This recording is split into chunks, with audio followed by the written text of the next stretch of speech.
Uno de los grupos de fármacos más usados son los antibióticos betalactámicos, llamados así por tener en su estructura química un anillo de poder.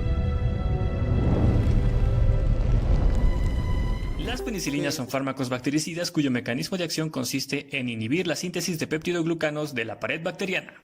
Pertenecen al grupo de betalactámicos, junto a las cefalosporinas, carrapenémicos y monobactámicos. Para esto podríamos utilizar el mnemotécnico PECAMOS. ¿Y de dónde vienen las penicilinas? En el año 1928, Alexander Fleming descubrió la penicilina en un laboratorio de Londres mientras observaba que un moho del género Penicillium contaminaba un cultivo de bacterias y ocasionaba su lisis. ¿Y es importante conocer su estructura molecular? Claro que sí, pero no en detalle. Por lo menos debemos saber que la estructura básica de la penicilina está formada por dos anillos, un anillo tiazolínico y un anillo betalactámico, el cual porta una cadena lateral. Estos forman el núcleo del ácido 6-aminopeniциlánico, indispensable para la actividad biológica de las penicilinas. Sin embargo, las bacterias tienen la capacidad de producir betalactamasas, que también son llamadas penicilinasas. Estas son enzimas que pueden hidrolizar el anillo betalactámico convirtiendo el ácido 6-aminopeniциlánico en ácido peniciloico, el cual carece de actividad antibacteriana. La clasificación de las penicilinas. La cadena lateral de la penicilina puede estar sujeta a diferentes cambios, los cuales darán origen a nuevas penicilinas con distintas características. Para un mejor entendimiento las clasificaremos en penicilinas naturales y las semisintéticas. El grupo de las penicilinas naturales está formado por la penicilina G y la penicilina B, una penicilina oral. A su vez, la penicilina G se subdivide en cristalina, la cual puede ser sódica o potásica, en procaínica y benzatínica. El grupo de las penicilinas semisintéticas está compuesto por las penicilinas resistentes a la beta-lactamasa o antiestafilocócicas. Formando parte de las penicilinas resistentes a la beta-lactamasa encontraremos a la oxacilina, la cloxacilina y la dicloxacilina, denominadas isoxazocil-penicilinas por su estructura química, y también encontraremos a la nafcilina. Las penicilinas de amplio espectro, cuyo término amplio espectro hace referencia a la amplia gama de bacterias contra las que actúa un determinado fármaco, son la amoxicilina y la ampicilina, ambas denominadas aminopenicilinas por su estructura química. Debido a la resistencia que tienen las bacterias al producir beta-lactamasas, las aminopenicilinas se pueden combinar con fármacos inhibidores de beta-lactamasa. Por ejemplo, la amoxicilina se puede combinar con el ácido clavulánico y la ampicilina con el sulbactam.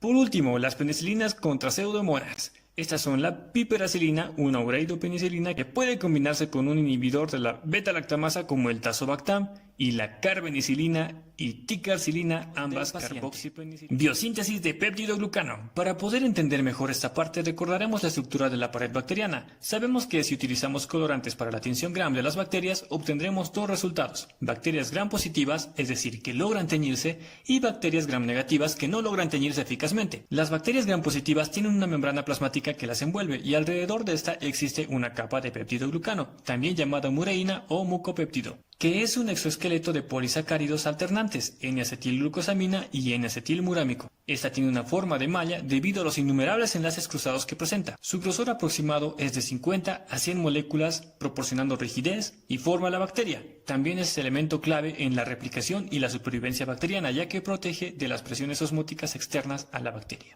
Si la capa de peptidoglucano resultara lesionada de alguna manera, las bacterias cederían a la diferencia de presiones y serían lisadas inmediatamente. Sin embargo, las bacterias Gram negativas presentan una estructura diferente. Alrededor de su membrana plasmática tienen una membrana externa, y entre ambas existe un espacio denominado espacio periplásmico, lugar que alberga una capa de peptidoglucano de aproximadamente una molécula de espesor. En ellas, el peptidoglucano no es de mucha relevancia, debido a que su membrana externa bañada en lipopolisacáridos es quien le confiere protección.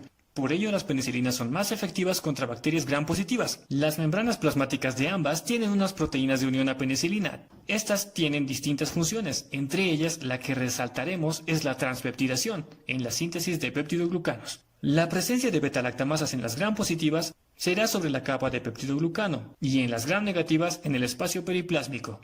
Ahora que ya conocemos un poco de la estructura, veamos cómo actúan las penicilinas en la síntesis de peptidoglucano. Dijimos que la capa de peptidoglucano está formada por cadenas de N-acetilglucosamina y N-acetilmurámico, de manera intercalada. El azúcar de N-acetilmurámico tiene una cadena de 5 aminoácidos. Estas son de proximal a distal L-ananina, ácido glutámico, lisina, D-alanina y otra D-alanina. La lisina de esta cadena tiene una cadena de pentaglicina, es decir, una cadena enlazada de 5 aminoácidos de glicina unidos a ella. Bien, Aquí tenemos dos azúcares de N-acetilmurámico. El extremo de la cadena de pentaglicina de este se enlazará con el penúltimo aminoácido, es decir, la D-alanina de la otra, y en el proceso eliminarán a la D-alanina más distal. Este proceso es conocido como transpeptidación y es realizado por una enzima llamada transpeptidasa, que es una PPP. ¿Les suena el nombre? Así es, una proteína de unión a penicilina. Este es el lugar en el que actúan las penicilinas inhibiendo la transpeptidación y de esta forma se interrumpe la síntesis de peptidoglucano.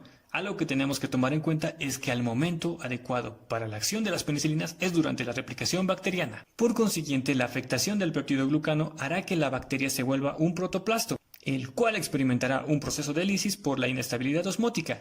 Es por esto que decimos que las penicilinas son bactericidas. Pero tenemos que tomar algo en cuenta, la resistencia bacteriana, que al día de hoy ha vuelto ineficaces a distintos fármacos que alguna vez se utilizaron para algún tipo de tratamiento. En el caso de las penicilinas, la resistencia bacteriana puede deberse a distintos mecanismos. Entre los más importantes tenemos la producción de beta-lactamasas bacterianas que destruyen el anillo beta-lactámico y esas pueden agruparse en 4 clases, una clase A, una clase B, clase C y una clase D. También tenemos las bombas de eflujo o de expulsión de penicilinas y la producción de PBP con menor afinidad a las penicilinas, esto como consecuencia de la recombinación homóloga entre especies bacterianas.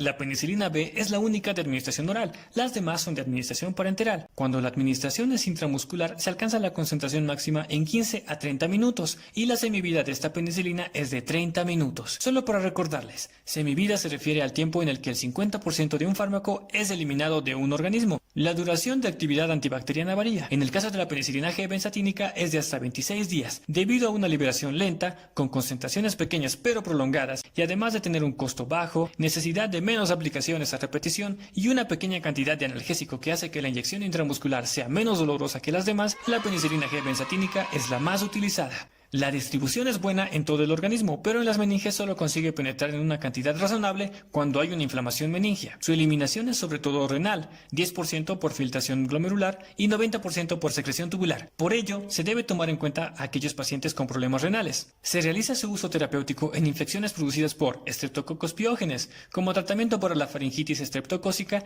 y como profilaxis para la fiebre reumática. El Treponema pallidum, meningococos donde no elimina el estado de portador, la actinomicosis, la Pasteurella multócida en la mordedura de gato y de perro, y si bien es útil en la difteria, es mejor utilizar una antitoxina.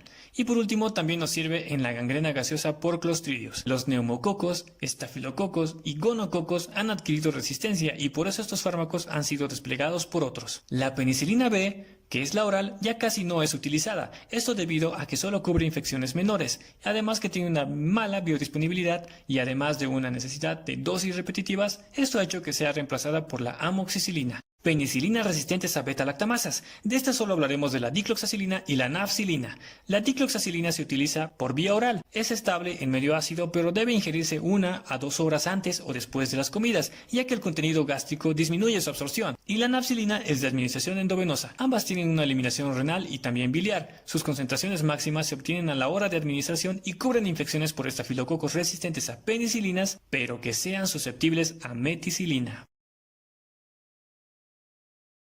Penicilinas de amplio espectro. Estas son la amoxicilina de administración oral y la ampicilina que puede administrarse por vía oral, pero también es más utilizada por vía endovenosa. Es importante recalcar que entre todas las penicilinas orales, la que es más estable en medio ácido y tiene mejor absorción es la amoxicilina. Todas las demás penicilinas necesitarán ingerirse 1 a 2 horas antes o después de las comidas. Son indicadas en infecciones respiratorias altas, patologías que son frecuentes en otorrino, como la sinusitis, otitis media y laringitis. Estas producidas por Streptococcus pyogenes, Moraxella y Haemophilus influenzae, entre otras. Son utilizadas en el esquema de Helicobacter pylori y en la endocarditis. También forman parte del tratamiento ambulatorio de neumonías por Streptococcus pneumoniae, claro, cuando la neumonía no se encuentra complicada. Para esto debemos combinar amoxicilina con el ácido clavulánico, o también llamado clavulanato. Seremos ampicilina. También en infecciones de tracto urinario por E. coli. Es comprobada la utilidad contra salmonela, pero diversos autores prefieren el uso de la asquinolona. Para sintetizar este tema utilicé 3 libros de base: Farmacología de Goodman, Farmacología de Katzun y Microbiología de Murray.